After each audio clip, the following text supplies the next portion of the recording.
Более 100 работ, живопись, графика и скульптуры представлены на выставке «Последние романтики» в Национальной галерее Коми. Впервые экспозиция посвящена геологам и рудоносцам республики и приурочена ко Дню геолога, который в России отмечают в это воскресенье. Произведения разместили в 2 залах и в фойе галереи. Своими экспонатами поделился Институт геологии региона. В храме искусства побывала Анастасия Тюрнина.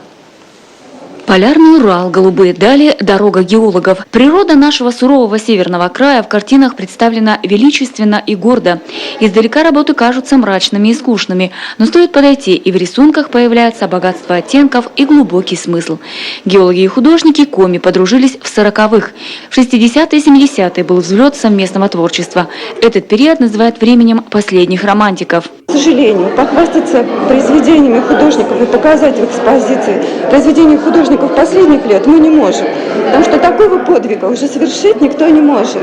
Чтобы быть в поле 3 месяца и работать с геологами на равных, носить рюкзаки, готовить, и исполнять такую черную работу. Черную работу в 40-х наравне с геологами выполнял и художник Николай Жилин. Как итог, вот этот холст на всю стену.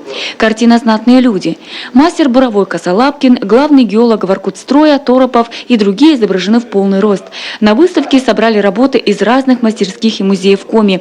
Свои экспонаты представил и Институт геологии. Наши ученые всегда дружили с художниками, и художники участвовали много раз в наших экспедициях. Мы очень хорошо знаем Ташова, уникальный товарищ был художник Турлаков.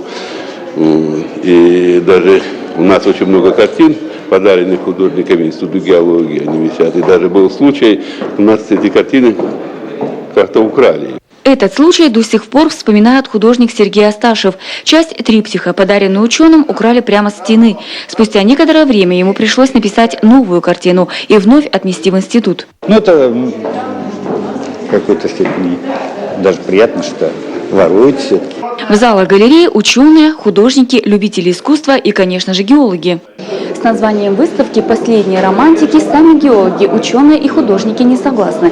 Говорят, никакие мы не последние, мы были, есть и будем. А профессия геологов по сей день остается самой романтичной. Зрители работы обсуждают бурно, оценивают сдержанность цвета и цвета. Героизма, говорят, здесь нет, но есть дух, образы и атмосфера.